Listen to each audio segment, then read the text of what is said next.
Voilà, bonjour à tous. Et ben voilà, c'est donc à moi de vous expliquer pourquoi c'était super beau ce qu'elle a dit, mais c'est quand même pas tout à fait la réalité. Hein. Je ne sais pas combien parmi vous sont ouverts en 24-24, qui ne seraient pas de Saint-Louis, bien sûr, ou de Saint-Joseph. Ok, il y en a. Donc voilà, moi je vais vous faire un petit retour sur ce que dit la littérature, comme l'a fait Sandy aussi. On va être un peu sur les mêmes textes d'ailleurs. Et puis un petit peu ce qui se passe sur le terrain, quelques perspectives peut-être. La réanimation, finalement, c'est une discipline qui est pas trop vieille. Hein. On a débuté ça en 52 au Danemark et puis c'est arrivé en 53 en France. Et on se rend compte que Molter, sur l'étude que nous a présentée Sandy, dès 1979, parle déjà des critères de confort des familles, en tout cas d'accueil. Alors en effet, il dit bien qu'il faut qu'ils puissent venir aussi souvent que possible. On n'est pas pour autant sur encore des notions d'ouverture 24-24. Il faut savoir qu'à cette époque-là, on était bien sûr très très restreint. Donc beaucoup de gens publient là-dessus et bien sûr, on est tous d'accord pour se dire que le soin global, forcément, prend en compte la famille et la maladie est ressentie collectivement et non individuellement. Donc ça, c'est notre schéma à vous, à moi, de tous les jours. Centré sur le patient, mais en interaction permanente et constante avec la famille et le soignant. Donc bien sûr, ça induit une communication rodée, encadrée, formée, formatée, tout ce que vous voulez. Je vais me placer en fait sur 3 niveaux, du coup, le niveau du patient, le niveau des soignants et le niveau des familles. Donc oui, en effet, dans la conférence de consensus de la SPAR et de la SRLF en 2009, les patients trouvent que la restriction de l'accès à l'AREA est une vraie source d'inconfort. Ça, c'est une réalité. Alors après, c'est dommage parce que j'ai lu cette étude, je ne sais pas où. Il y a quand même quelques études qui disent aussi que c'était pas en France, mais les patients, c'est pas forcément qu'ils veulent avoir du monde 24-24, quoi. Alors même si, bien sûr, les gens ne sont pas là 24 heures sur 24, après, il y a un tri à faire, il y a une fatigue réelle aussi pour les patients. Donc là, je vous présente quelques études qui évoluent depuis les années 2000. Donc en termes d'organisation, cette enquête de Philippe Quignot, qui était une étude multicentrique qui avait envoyé sur 95 services français un questionnaire. Donc on est début des années 2000. Et qu'est-ce que ça disait? Eh bien, ça disait que le temps moyen accordé aux visites des familles était de 168 minutes, donc un peu moins de 3 heures en moyenne. Ça disait surtout que en fait, les visites étaient, comme moi dans mon service il y a quelques années, réparties sur un ou deux slots, donc un ou deux moments de la journée. On ouvrait 1 heure, on ouvrait 2 heures. Les gens étaient là, en effet, c'était les rush hours parce que il y avait que ce moment-là. Et donc on était dans ce schéma-là. On était en 2000, c'était pas si vieux. Il y avait quand même déjà 3 réanimations qui ouvraient en 24-24. C'était sûrement les précurseurs. Et bien sûr, il y avait déjà quand même 80% des services qui étaient équipés d'une salle d'attente, et pour cause, puisqu'on attendait beaucoup. Au niveau des familles, alors bien sûr, ça ne fait pas de doute, les études sont toutes dans le même sens. L'information aux patients en réanimation est assez proche, et bien c'est sûr qu'il faut que ce soit accessible. Accessible, ça veut dire quoi? Ça veut dire qu'il faut que ce soit clair, intelligible, compréhensible. Ça veut dire que les gens qui donnent les nouvelles doivent être accessibles. Alors c'est les médecins, c'est les paramédicaux, c'est être accessible, c'est pas être accessible jour et nuit, mais en tout cas, c'est vrai que c'est être là au bon moment. Et peut-être que les moments peuvent être formalisés sans pour autant être en ouverture totale. Donc bien sûr, on est en 2001 et on plaide déjà, donc ça c'est la comité d'éthique de la SRLF, hein, on plaide déjà un petit peu pour un élargissement. Et puis quand on regarde les auteurs, on se rend compte que c'est Elia Azoulay le principal, donc forcément, on imagine bien que lui était déjà à fond là-dedans. Frédéric Pochard ensuite qui présente les symptômes d'anxiété et de dépression des familles. Alors donc 920 familles qui répondent, 920 membres de familles qui répondent autour de 637 patients. Et donc ce sont les résultats qu'a présenté Sandy avec une anxiété qui est de 70%, une dépression à 35%, avec des groupes de facteurs associés en fait aux symptômes précédents. Donc il y a des facteurs liés au patient, à son état, le côté critique, aigu, etc. Bien sûr, un lien du proche, c'est-à-dire que bien sûr sa femme ou son mari, son fils sont plus inquiets que l'arrière-petit-cousin. Et il y avait quand même une partie des facteurs qui sont liés complètement aux soignants ou en tout cas aux soins. Et par le soin, on entendait la présence d'une salle d'attente, un accueil dédié, des explications, toujours cette disponibilité et comment dire, facilité d'accès en tout cas à la compréhension des nouvelles, parce que Sandrine nous l'a bien présenté, hein, la moitié des familles ne comprennent pas forcément le diagnostic dans les premiers jours. On continue, donc là on est en 2007, on avance un petit peu.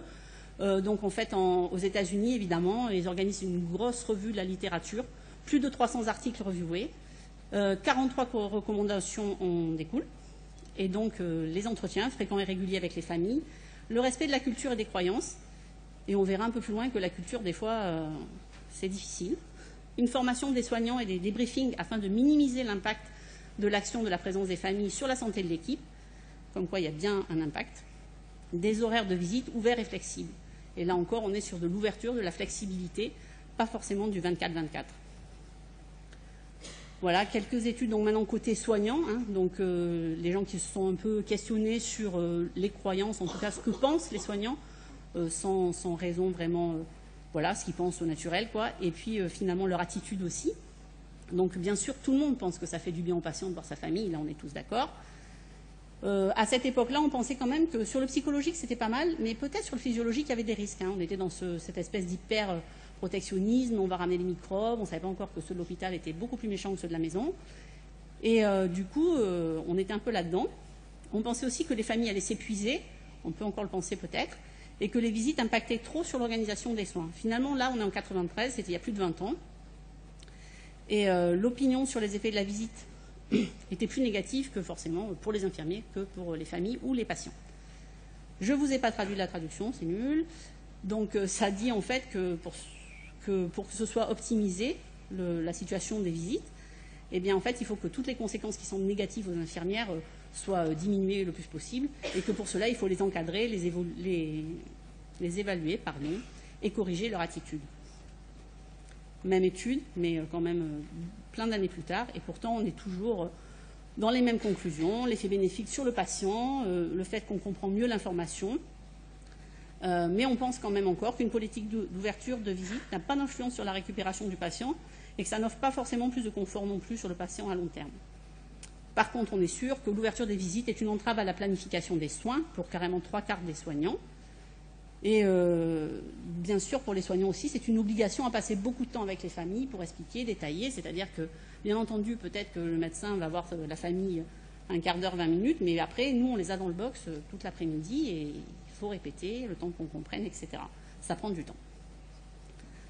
Donc, même si les infirmières sont en effet pour un élargissement des visites, en fin de vie, ça ne pose pas de souci, tout le monde est d'accord. Une adaptation aussi au cas par cas pour les gens qui seraient coincés, qui peuvent pas, le but n'étant pas de couper le patient de sa famille. Hein. Cependant, tout le monde n'est pas forcément pour une ouverture 24/24. Voilà. Donc, dans l'étude de Maïté Garouste, on note quand même que le score médian pour retard dans l'organisation des soins n'était jamais pour les médecins, mais occasionnellement pour les infirmières, sachant que c'était une évaluation qui était faite en jamais, parfois, occasionnellement, toujours. Non, occasionnellement, souvent, toujours, pardon. Finalement, occasionnellement, c'est très vague, quoi. Je veux dire, moi, finalement, si ça me dérange 2 heures par jour, est-ce que je dis occasionnellement, est-ce que je dis souvent, c'est quand même très subjectif. En tout cas, ils avaient quand même un petit P qui est significatif sur la désorganisation des soins. Et les infirmières avaient déclaré souvent modifier leur comportement en raison de la présence des membres de la famille. C'est sûr qu'on ne travaille pas avec la même pression si les familles sont là ou pas. Voilà. Et enfin, cette étude-là, je l'ai choisie parce qu'en fait, elle est au Brésil, donc c'est pour le côté exotique. Mais c'est surtout que c'est une étude monocentrique absolument, donc c'est vraiment un état des lieux de cette réanimation-là, qui a essayé d'ouvrir en 24/24. Et donc, en fait, les soignants ont été interrogés. 53% ne pensaient pas que cette ouverture augmentait la satisfaction des familles par rapport à la prise en charge. 60%, par contre, on sait bien que, pareil, les soins, ce n'était pas pratique. Mais c'est surtout cette étude-là que j'ai choisie parce que la médiane de temps de visite par jour était de 11h30. Donc, en fait, on peut se demander pourquoi. Ça ressemble à aucun des textes qu'on a en Europe. Alors, c'est pour ça que je vous parlais en introduction de la culture. Je pense que la culture a une forte influence et donc il y a des populations sur lesquelles forcément les gens vont rester très très proches de leur hospitalisé. Donc ça, c'était leur questionnaire. Hein. Toujours la même analyse en jamais, souvent, parfois et toujours, dans l'autre sens. Et on remarque que, bon, en général, les scores qui disent est-ce que votre travail, comme la question 11, souffrent à cause des interruptions, bah oui, il y a quasiment 70%, enfin, c'est les résultats que je vous ai présentés sur la diapositive précédente. Au niveau des soignants maintenant, donc toujours même, il y a aussi cette étude dont a parlé Sandy, bon, elle l'a montré, hein, c'est l'étude italienne avec une enquête avant-après un élargissement, le T0 avant l'élargissement des horaires, le T1 et le T2 à 6 mois après un passage de 1 heure à 8 heures. Le niveau de burn-out, selon l'échelle classiquement employée, avait augmenté pour les IDE et les médecins. Et donc, il y avait quand même un syndrome d'épuisement, un burn-out majeur, qui était identifié pour un tiers des participants à T0 et quand même presque la moitié à T2, un petit peu moins. Voilà, donc le burn-out, l'épuisement professionnel, il a largement été défini dans les études de Elie Azoulay, Nathalie Ambriaco, Laurent Papazian aussi, et tant d'autres. Tout le monde a bossé dessus et tout le monde sait que suite à la première étude de 2007 de Nathalie Ambriaco, eh ben, on avait quand même la moitié des médecins et un tiers des infirmières qui étaient touchés par ça en soins intensifs, et qu'il est forcément associé ou souvent associé à une moins bonne qualité de soins, une augmentation de l'absentéisme. S'il y a des cadres parmi nous, je pense que ça en tient compte, et à des difficultés de communication avec les familles. Donc là, je vous ai juste mis en rouge, hein, c'est la conférence de consensus. Finalement, tout ce qui serait nécessaire pour mettre en place des visites aux familles qui soient bien organisées, donc des entretiens structurés, un lieu d'accueil dédié, des nouvelles données par les médecins en présence des infirmiers. La présence d'un livret d'accueil, c'est un point fort. Personne de confiance ou référente à reconnaître très rapidement. Des infos qui doivent toujours être apportées par une équipe identifiée et structurée. Une information claire, loyale, accessible et intelligible. Et le médecin disponible pour permettre un temps d'information adéquat. Aujourd'hui en France, donc là c'est les résultats de l'enquête qu'on avait menée avec la CCI en 2012, donc c'est sûr que le biais de cette enquête-là, c'est que c'est 341 services qui répondent, mais les 341, c'est sûrement vous, c'est-à-dire c'est quand même les gens qui sont intéressés par ça et qui suivent nos enquêtes. Donc en ouverture 24-24, on était à un peu moins de 20%. En ouverture restreinte et stricte, sans élargissement, on était à 2%, donc ça laisse quand même 80% à tous les autres. Tous les autres, donc c'est des visites bien sûr étendues et sûrement adaptées au cas par cas. Et de fait, on peut se dire que quand même, c'est pas mal. 73% des services avaient une pièce dédiée aux entretiens et un peu moins de la moitié, 38% des services avaient un psychologue. Donc en fait, je pense qu'on est tous d'accord pour dire que pour les familles et les patients, c'est bien. Pour les soignants, ça reste très partagé. Et comme le bien-être des soignants, c'est quand même un des principaux facteurs de bonne qualité et de sécurité des soins, c'est peut-être important d'en tenir compte, parce que finalement, on a toutes ces études qui parlent de l'anxiété et de la dépression du patient et de sa famille après le séjour. Mais nous, après le séjour, on ne connaît pas, puisque tous les jours, on a des nouveaux patients, et on continue, et ça abuse. Donc l'ouverture 24/24, moi, j'y crois pas. Après, c'est peut-être envisageable si c'est une volonté de service. Si on a tous les moyens mis en place pour l'accueil, si l'architecture est propice, si l'organisation des soins est adaptée et anticipée, si la formation des soignants, la communication et la participation à l'info-famille est réelle, et s'il y a quand même des moments de relâche pour les équipes. Ça fait quand même beaucoup de choses à réunir. Donc moi, ben voilà, je viens de Marseille, donc c'était l'introduction. Je viens de Marseille, je suis à la réanimation à l'hôpital Nord. L'hôpital Nord, c'est les quartiers nord de Marseille, donc c'est le truc qu'on voit à la télé tout le temps là. Et on a élargi nos visites en 2004, 3.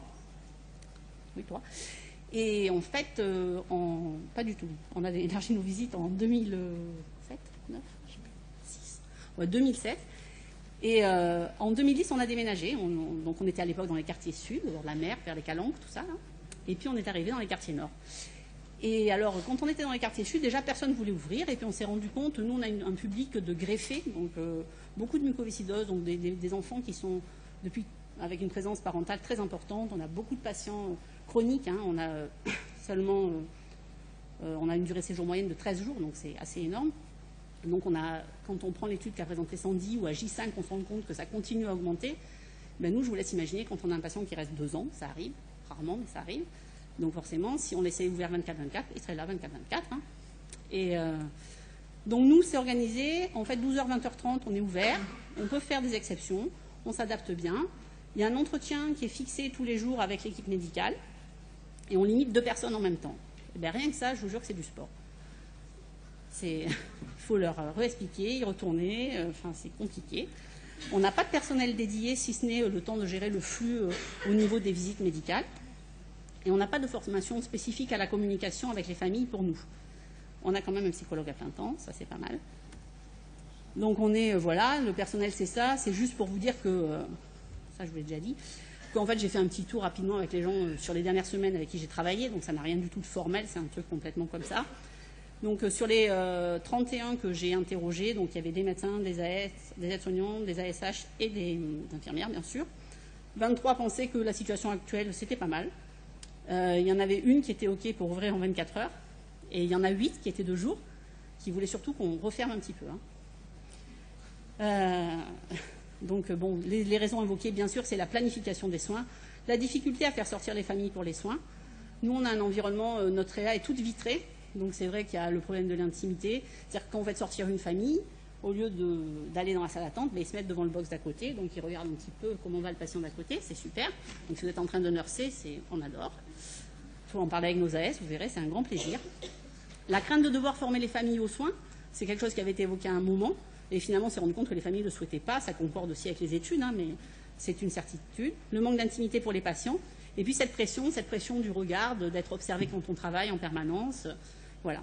Pour nous, le personnel de nuit, par contre, on bosse en alternance, donc c'est vrai qu'eux, ils voient la famille une demi-heure. Bon, ça va, ils ne souhaitent pas les voir plus non plus, Et ils disent bien que si c'était le cas, s'ils les voyaient toute la nuit, ce serait compliqué parce que vraiment leur prise en charge serait différente, quoi. Voilà. Et après, on a vraiment une complexité architecturale qui fait que nous, si les familles venaient le matin, alors là, il y a les poubelles devant les box, j'arrive pas trop à l'envisager. Donc pour le patient, c'est bien, mais il y a des inconvénients. Ça, c'était les raisons que m'ont donné les soignants. La fatigue. Il disait aussi que c'est vrai que si on reçoit le patient sédaté, curarisé, et finalement qu'on a une politique d'entrée des familles assez libre, au réveil, parfois, c'est pas forcément ces personnes-là que le patient il avait envie de voir. Nous, ça nous est arrivé. Je veux dire, vous avez un patient, il avait sa femme, puis il avait sa maîtresse. Il aurait préféré voir sa maîtresse et sa femme qui était là au réveil. C'est dommage. C'est comme ça. Donc voilà. Et puis parfois aussi, on crée nous aussi sur des patients, notamment les ECMO, les gens qui restent sédatés assez longtemps, curarisés. Nous, on va créer une espèce de petite relation avec la famille. Quand le patient est réveillé, on est déjà un petit peu complice. Il y en a que ça arrange, il y en a que ça dérange. Voilà. Pour les soignants, donc, cette sensation d'être observé, voire jugé, un stress, une tension permanente, un risque d'erreur avec une perte de concentration, une perte de temps, ça c'est sûr. Bien sûr que le patient et les familles doivent rester au cœur de nos préoccupations, ça c'est pas... Voilà. Les visites 24-24, franchement, à mon avis, sûrement pas. Des visites élargies à coup sûr. Et vous, je ne sais pas où vous en êtes. En tout cas, moi, pour vous dire, je ne sais pas si je vous ai convaincu, mais je me suis convaincue toute seule parce que le 24-24, j'étais la seule à vouloir et je ne veux plus.